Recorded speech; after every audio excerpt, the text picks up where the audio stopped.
Bharatiya Janata party की मध्य प्रदेश में सरकार है और उस सरकार के मुखिया हैं मोहन यादव। दरअसल उनके सरकार के द्वारा आरक्षण को बढ़ाने के लिए सुप्रीम कोर्ट में एक याचिका दी गई है। सुप्रीम कोर्ट में जो याचिका दी गई है उसमें ये मांग किया जा रहा है कि मध्य प्रदेश में आरक्षण को 50% का जो एक बार है उससे बढ़ा के 73% कर दिया जाए इन टोटल। इस एक वजह से सोशल मीडिया पे काफी विवाद फैल गया है। विवाद ऐसा कि लोग अब बीजेपी के इंटेंशन पे सवाल खड़े करने लगे हैं। एक तरफ जहां लोग मोहन यादव को इनकॉम्पिटेंट बता रहे हैं, वहीं दूसरी तरफ लोग ये भी कह रहे हैं कि भारतीय जनता पार्टी किस तरीके से आरक्षण को 85% तक बढ़ाना चाहती है, उसका मोटिव यही है।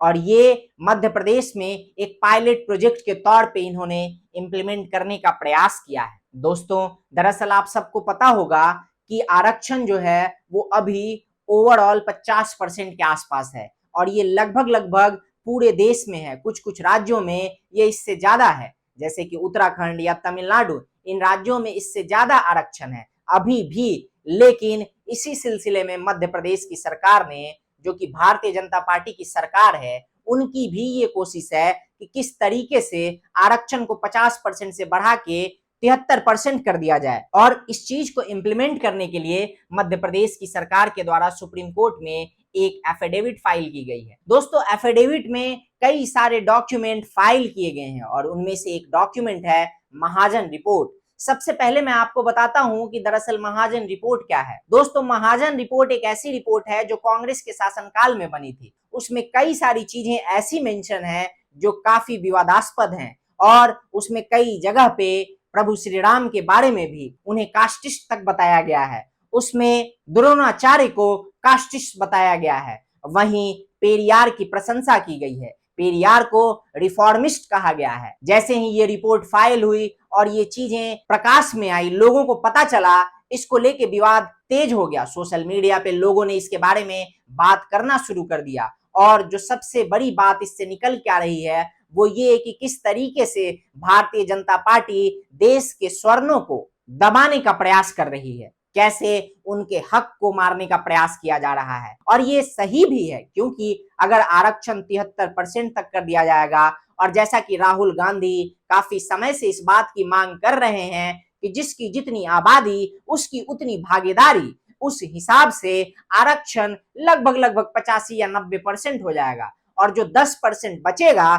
उस 10% में भी बाकी दूसरे कास्ट के लोग इंक्लूडेड होंगे। वो सिर्फ जनरल कैटेगरी या स्वर्ण समुदाय के लिए नहीं होगा। अब आप ही सोचिए कि आखिर कितने बड़े लेवल पे देश के स्वर्णों के साथ एक तौर से ये विश्वासघात है, क्योंकि भारतीय जनता पार्टी को अगर कोई सबसे ज्यादा सपोर्ट करता है तो वो इस देश का स्वर्ण ही है। दूसरी बात, ये रिजर्वेशन, इसमें अपने आप में ही कई सारी समस्याएं हैं और वो ये कि जब भी रिजर्वेशन उस हद तक बढ़ेगा तो जो मेरिट होगा वो धीरे धीरे खत्म होता जाएगा। जैसे ही ये विवाद तेज हुआ, विवाद बड़ा हुआ, सोशल मीडिया पे जब लोगों ने अपना आउटरीच दिखाना शुरू किया, जब स्वर्ण समुदाय के लोगों ने, जनरल कैटेगरी के लोगों ने इसके बारे में लिखना शुरू किया, बीजेपी से क्वेश्चन करना शुरू किया, उसके बाद भारतीय जनता पार्टी की जो मध्य प्रदेश यूनिट है और उनके कुछ आईटी सेल्स के मेंबर हैं, उन सब ने इसका फैक्ट चेक किया और फैक्ट चेक करने के बाद उन्होंने अजीब तरीके से इसे डिफेंड करने का प्रयास किया। उस फैक्ट चेक में यह बताया गया कि जो महाजन रिपोर्ट, जिसमें ये सारा कुछ मेंशन है, भगवान श्री राम के बारे में जो कुछ भी मेंशन है और जिस तरीके से उन्हें कास्टिस्ट बताया गया है, इसके बारे में बीजेपी की जो मध्य प्रदेश की यूनिट है उसने ये तर्क दिया है कि ये दरअसल कांग्रेस के समय में बनाई गई रिपोर्ट थी, जिसे बाकी रिपोर्टों के साथ फाइल किया गया है। अब ये अपने आप में एक सवाल खड़ा करता है। सवाल ये कि क्या बीजेपी कांग्रेस की उस पॉलिसी को आज भी ढो रही है?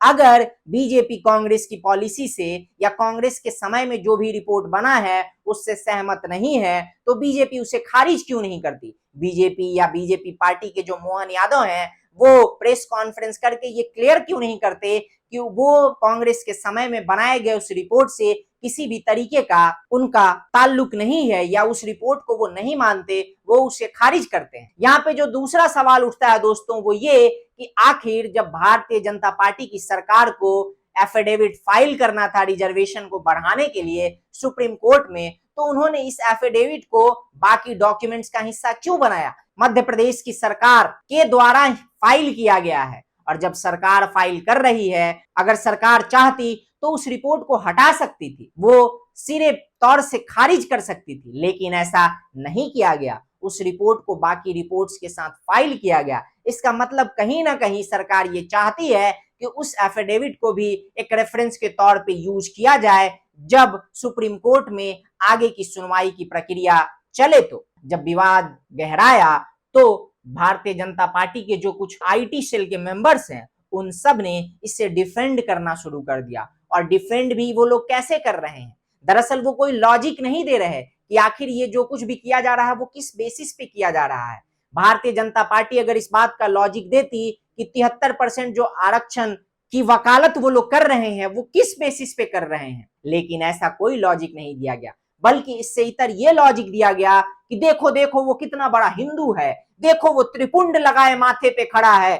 दोस्तों, मैं उन लोगों के कुछ ट्वीट्स भी स्क्रीन पे लगा रहा हूं ताकि आप लोग भी देखिए कि किस तरीके से ये आईटी सेल्स के जो कुछ मेंबर हैं वो नॉन डिफेंसिव चीज को भी या उस विवाद को भी डिफेंस करने का प्रयास कर रहे हैं। सोशल मीडिया पे इस चीज की बातें हो रही हैं, शुरू हो गई हैं कि भारतीय जनता पार्टी भी नई कांग्रेस बनने की राह पे है।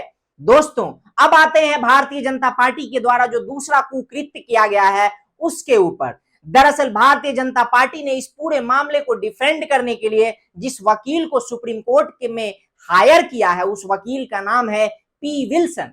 दरअसल पी विल्सन एक ऐसा व्यक्ति है जो पेरियार को अपना आदर्श मानता है। वो हिंदू, हिंदुत्व, प्रभु श्री राम, इन सब के बारे में उसने पास्ट में कई सारी बकलोलियां और बकवास बातें कर रखी हैं। उसके कई सारे ट्वीट्स हैं दोस्तों, जो मैं स्क्रीन पे लगाना चाहता हूं। ये जो कुछ भी किया जा रहा है, इस बात को मैं मान ही नहीं सकता कि ये बिना भाजपा के टॉप लीडरशिप के मर्जी से सिर्फ मध्य प्रदेश की सरकार ने अपने बलबूते या मोहन यादव जी ने अपने बलबूते ये सोच लिया होगा और इसे आगे बढ़ा दिया होगा।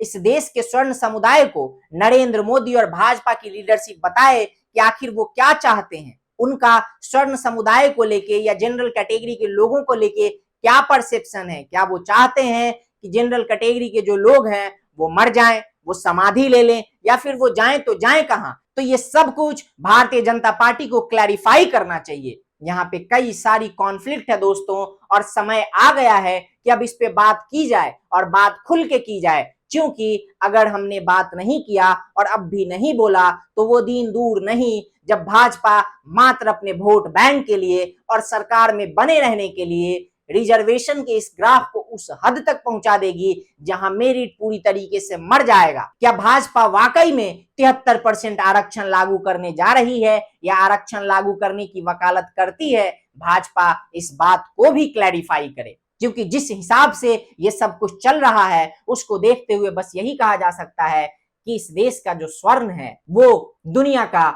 यहूदी हो गया है, जिसकी बात कोई सुनने वाला नहीं है, जिसके बारे में कोई सोचने वाला नहीं है। तो दोस्तों, आपको क्या लगता है कि ये जो भी फैसला भारतीय जनता पार्टी की जो मध्य प्रदेश सरकार है उन्होंने जो किया है, वकालत कर रहे हैं, क्या वो सही है? आपकी जो भी राय हो आप हमें कमेंट में बता सकते हैं। बाकी अभी के लिए बस इतना ही, मिलते हैं अगले वीडियो में। टिल देन, जय हिंद, जय भारत, नमस्कार।